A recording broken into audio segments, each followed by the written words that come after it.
The 1970s weren't just a golden age for sci-fi spectacles. It was a decade where the genre collided head-on with censorship boards across the world. Filmmakers wrapped taboo-breaking themes in futuristic packages, producing movies so intense they were banned, butchered, or hidden for years. These 10 titles prove censorship only fueled curiosity, turning forbidden films into cult legends. 1. The Incredible Melting Man, 1977.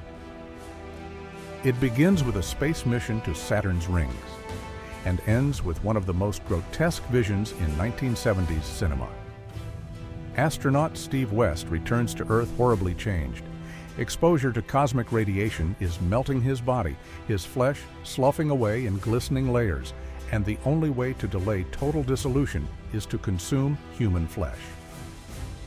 Directed by William Sachs, The Incredible Melting Man straddled the line between drive-in pulp and pioneering body horror. What elevated it above the usual B-movie was the work of Rick Baker, the future Oscar-winning makeup artist whose effects depicted West's decay in revolting detail. Muscles glistened under fluorescent lights, chunks of skin dripped, and the sheer tactility of the gore pushed audiences into queasy territory rarely seen before computer-generated imagery. This was not harmless goo. It was a visual shock that rattled censors worldwide. India and Malaysia banned it outright, while Japan and Italy slapped it with adults-only ratings. In Britain, the BBFC demanded substantial cuts, fearful the imagery might traumatize younger viewers. In the US, teenagers flocked to drive-ins, sometimes sneaking in without tickets, to see the much whispered about melting scenes for themselves. The marketing leaned heavily into the horror, with posters bragging about the first new horror creature and promising a spectacle audiences wouldn't forget.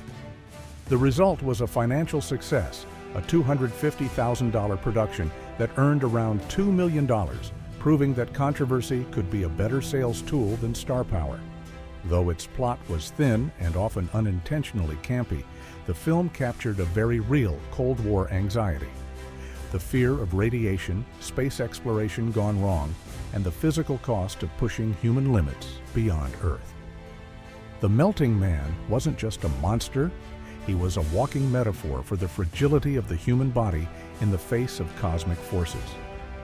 Decades later, it found a second life as a cult object, most famously when Mystery Science Theater 3000 roasted it in the 1990s. But in the late 70s, the fear from censors was genuine, proof that practical effects could be as politically and culturally disruptive as any idea.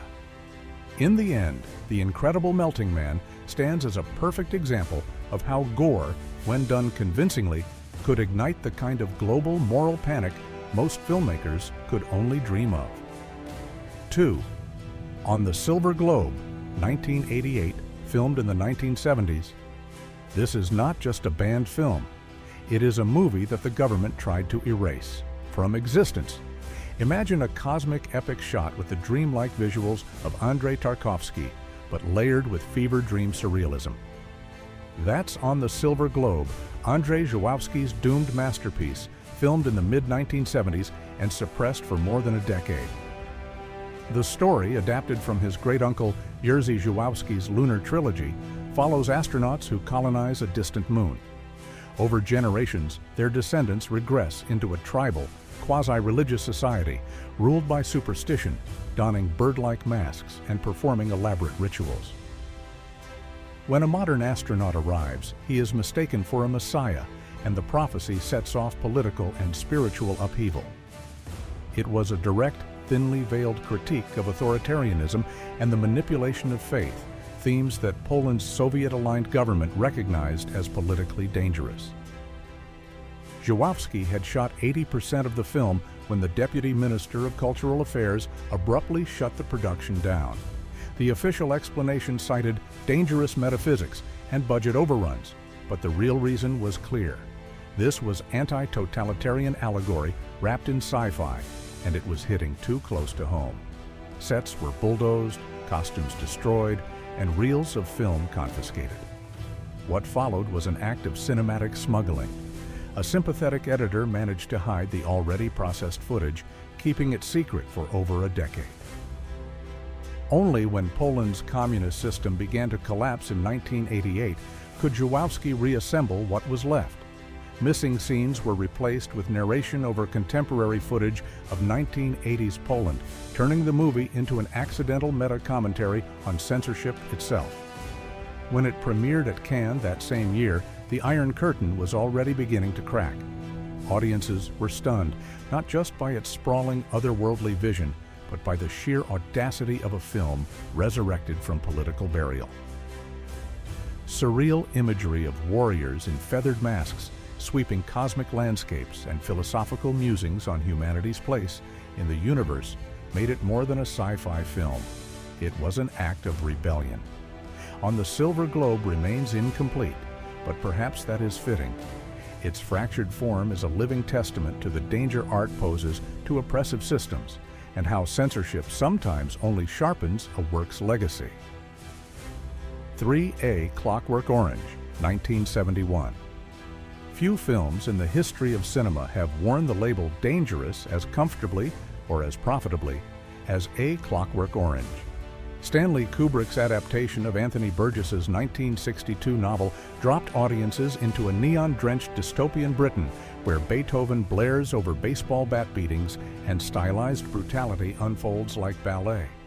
It was both hypnotic and horrifying, a combination that proved too much for many governments, and ultimately for Kubrick himself. The story follows Alex DeLarge, played with unsettling charm by Malcolm McDowell, and his gang of droogs, whose nightly ultraviolence escalates into an assault on a writer and his wife, all set to the cheerful melody of Singin' in the Rain. When Alex is captured, the state attempts to reform him through experimental conditioning, stripping away his ability to choose evil, and in the process raising profound questions about free will, morality, and state control. It wasn't just the violence that made censors panic, it was the presentation. Kubrick's meticulous production design paired candy-colored futurism with shocking brutality, creating a visual dissonance that made the acts seem almost seductive. Authorities recognized the danger. The film didn't just show violence, it made viewers complicit in watching it. Ireland banned it outright until 2000. Apartheid-era South Africa blocked it for 13 years. Brazil's military dictatorship banned it completely, while Singapore kept it underground for decades. In the UK, Kubrick himself requested its withdrawal after receiving death threats and reports of copycat crimes allegedly inspired by the movie. For nearly 27 years, it was unavailable through official British channels, existing only as grainy bootlegs passed between fans. Despite the bans, it grossed over $114 million on a $1.3 million budget and earned 4 Academy Award nominations. Its visual vocabulary, bowler hats, codpieces, the Korova milk bar, became cultural touchstones. Its invented slang seeped into everyday language. When it finally returned to UK screens after Kubrick's death in 1999, the mystique had only grown. What began as a critique of authoritarianism ended up as a case study in how censorship can amplify a film's power. By attempting to erase it, authorities only ensured A Clockwork Orange would remain one of the most talked about and sought after films of the 20th century. 4. Shivers, 1975. David Cronenberg's Shivers was a low-budget Canadian sci-fi horror hybrid that ignited one of the most notorious censorship debates in the nation's history. Known internationally as They Came From Within, the film is set entirely inside the ultra-modern Starliner Towers, a luxury apartment complex that becomes ground zero for a parasitic outbreak. The parasites, slimy phallic creatures, infect residents, driving them into uncontrollable, uninhibited frenzies. While many horror films of the era used monsters as metaphors, Cronenberg went further. In Shivers, the real horror isn't the parasite itself, but what it unlocks, the breakdown of social order and the unleashing of suppressed desires. The Starliner Towers, a sterile architectural marvel, turns into a claustrophobic pressure cooker where every door hides another outbreak. The outrage began when Canadian critic Robert Fulford, writing as Marshall Delaney in Saturday Night Magazine, published a furious editorial titled, "You should know how bad this movie is. You paid for it." His anger wasn't just about the content, it was about the funding. The Isle Canadian Film Development Corporation, a publicly funded body, had partially financed the film. Fulford argued that taxpayer money was being used to bankroll depravity. The criticism made it to Parliament, where members debated whether public funds should support films depicting gore and undertones. In the UK, Westminster Council banned screenings in central London. Australia heavily censored it. During the UK's infamous video nasty panic of the 1980s, it became a target for home video restrictions. What truly unsettled authorities was Cronenberg's subversive inversion of moral panic. The parasites don't merely kill, they liberate. They free their hosts from repression, suggesting that the real sickness is societal control. This was a dangerous idea in a world still adjusting to the cultural aftershocks of the revolution and on the cusp of the AIDS epidemic. Despite the condemnation, Shivers thrived in Quebec, outgrossing The Godfather. Many international audiences only saw butchered versions missing up to 20 minutes of footage, but its reputation endured. The uproar nearly ended Cronenberg's career. Instead, it crowned him the king of body horror. Decades later, the film remains a cornerstone of transgressive sci-fi, proving that sometimes the smallest monsters create the biggest controversies. 5. Zombie Flesheaters, 1979. Lucio Fulci's Zombie Flesheaters wasn't just another entry in the undead craze, it was a cinematic powder keg that exploded across censorship boards worldwide. Released in Italy as Zombie 2 to cash in on the success of George A. Romero's Dawn of the Dead, Fulci's film positioned itself as an unofficial sequel and delivered shocks that went even further. The story begins with a mysterious, seemingly abandoned boat drifting into New York Harbor. Inside, a zombie attacks, setting in motion a journey to a remote Caribbean island where a voodoo curse is reanimating the dead. What separates Zombie Flesheaters from other zombie films of the era is Fulci's relentless commitment to grotesque imagery. The infamous splinter in the eye scene, shot in excruciating close-up, remains one of the most wince-inducing moments in horror history. Add to that decomposing corpses clawing out of the earth, close-quarters gore, and Fulci's unflinching focus on bodily decay, and you have a film that even hardened horror fans struggle to watch. The movie's most notorious moment, however, doesn't involve gore at all, but pure cinematic audacity, an underwater sequence in which a zombie wrestles a live tiger shark. Filmed with a sedated shark and a heavily costumed stuntman, it's a stunt no modern production would attempt. Dangerous? Absolutely. Mesmerizing? Without question. Authorities didn't share the enthusiasm. In Britain, the Obscene Publications Act labeled it a video nasty, leading to police raids on rental stores and the confiscation of VHS copies. Australia banned it entirely. In 1980 for high-impact violence, while Germany restricted it to adult audiences.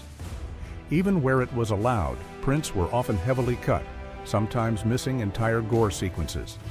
Despite, or perhaps because of, these restrictions, the film became an international hit, grossing around $3.5 million worldwide in 1979.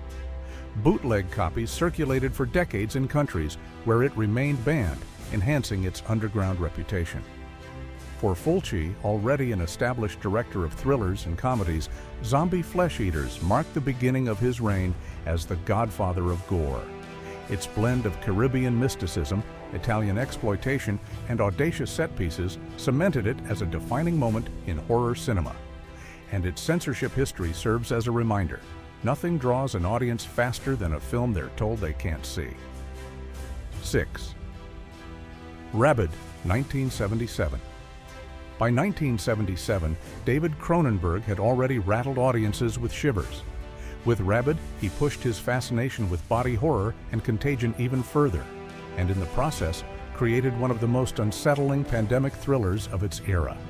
The film stars Marilyn Chambers, then famous for her work in adult films, in a casting decision that immediately drew controversy. She plays Rose, a woman severely injured in a motorcycle accident who undergoes an experimental skin graft procedure at the Keloid Clinic. The surgery leaves her with a small, stinger-like appendage hidden under her arm, and a desperate thirst for blood. Her victims, once bitten, develop a rabies-like infection that spreads uncontrollably, plunging Montreal into chaos. From the outset, Rabid blurs genre lines. It's part medical horror, part vampire story, part viral outbreak thriller. But what truly unsettled censors was Cronenberg's clinical approach to the spread of disease through intimate contact, a theme that would take on chilling new resonance in the 1980s during the AIDS crisis. The reaction was swift and international. In Britain, it was swept up in the video nasty panic, with police seizing tapes from rental shops. Some stores kept it under the counter, available only to customers who knew to ask. Sweden demanded cuts to blood-drinking scenes, Australia slapped on an adults-only rating, and even in Cronenberg's native Canada, certain provinces required edits before theatrical release. The decision to cast Chambers blurred the boundary between adult cinema and mainstream filmmaking, amplifying the controversy. For some audiences, the idea of an adult film star in a leading role was scandalous enough to warrant censorship regardless of the content. For others, it only added to the film's forbidden allure. Rabid was more than just shock value. Its imagery of martial law, medical containment, and cities under siege was eerily prescient, foreshadowing both public health crises and the societal paranoia they generate. It also solidified Cronenberg's reputation as a filmmaker unafraid to probe the darker intersections of science and human vulnerability. Today, Rabid is recognized not only as a cult horror classic, but as a key early work in Cronenberg's career, a film that proved science fiction could be as terrifyingly intimate as it was spectacular. Back then, however, it was yet another example of a 70s sci-fi shocker that governments tried and failed to bury. 7th SS Expia Experiment Camp, 1976.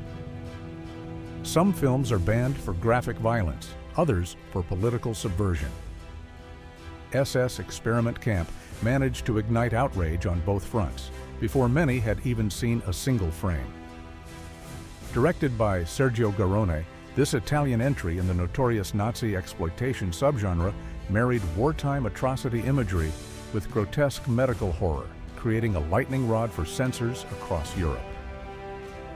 The premise is as inflammatory as it sounds. In a Nazi-run concentration camp, a sadistic doctor performs bizarre experiments on prisoners, including a plot to transplant the testicles of an injured SS officer. The promotional posters, featuring a nude female prisoner hanging upside down on a crucifix-like structure, were enough to spark moral panic before the reels even rolled.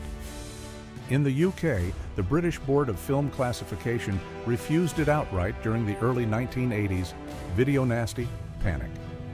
Tabloid headlines labeled it the sickest video on sale in Britain, despite the fact that many journalists condemning it hadn't actually viewed the film. Members of Parliament even referenced it during Holocaust Memorial Day debates as an example of cultural decay. While the film was undeniably exploitative, much of its notoriety came from perception rather than content. When the ban was finally lifted in 2005, uncut, viewers were surprised to find clumsy lighting, wooden performances, and far less explicit violence than legend had suggested. Yet by then, the myth had already eclipsed the movie, and the infamy had driven its cult status. Internationally, it faced similar treatment. Australia refused classification entirely, while many European countries kept it off screens for decades. In territories where it was shown, the marketing leaned into its forbidden status, using the outrage as a selling point. Historically, SS Experiment Camp is less significant as a piece of filmmaking than as a case study in how censorship operates. The controversy proved that sometimes the mere idea of a film, combined with provocative imagery, can be enough to trigger bans. It also reinforced a lesson exploitation producers understood well. Nothing sells tickets like the promise of something you're not supposed to see. 8. The Beast in Heat, 1977. If SS Experiment Camp flirted with the limits of taste, The Beast in Heat obliterated them. Directed by Luigi Bazzella, this film is infamous even within the already disreputable Nazi exploitation cycle. It merges wartime atrocities with a grotesque science fiction twist. A female SS doctor breeds a feral, half-human super soldier whose violent impulses are weaponized against female prisoners. The plot, such as it is, revolves around this monstrous creation being unleashed on captured resistance fighters in a remote Nazi outpost. The sci-fi element comes from the pseudo-genetic engineering subplot, which gave censors yet another reason to clamp down. It was exploitation wearing the mask of speculative science, a combination that made it doubly suspect in the eyes of authorities. In Britain, it was placed on the original Video Nasty blacklist under the Obscene Publications Act, making its distribution a criminal offense. Germany banned it outright under laws prohibiting Nazi glorification, and Australia refused to classify it altogether. Even in less restrictive countries, its theatrical bookings were minimal, often relegated to grindhouse double bills in the shadiest of cinemas. Critics universally panned it. There was no attempt at subtlety, artistry, or moral commentary, just a barrage of scenes designed to provoke outrage. Yet that very shamelessness became part of its underground appeal. Grindhouse audiences of the late 70s, always in search of the next most outrageous film, flocked to it precisely because it crossed every line. The film's legacy is almost entirely tied to its censorship history. Politicians cited it in debates about the moral limits of cinema, while collectors prized bootleg copies for their notoriety.